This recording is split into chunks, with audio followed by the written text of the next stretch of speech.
आ रही है। महाराष्ट्र से पानेर के काउंसलर्स में एक मरतबा फिर शिवसेना में हुए शामिल।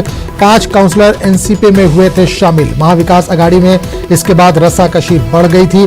शिवसेना सेक्रेटरी मुकुंद नार्वेकर ने अजीत पवार से इस जिम्न में की थी बात।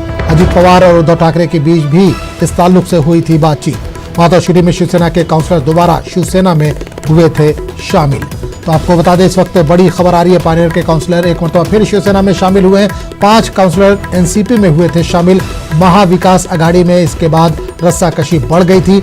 शिवसेना सेक्रेटरी मुकुंद नार्वेकर ने अजीत पवार से इस जिम्न में बातचीत की थी, मुलाकात की थी। अजीत पवार और उद्धव ठाकरे के बीच भी इस ताल्लुक से बातचीत हुई थी। मातोश्री में शिवसेना के काउंसलर दोबारा शिवसेना में शामिल हुए हैं।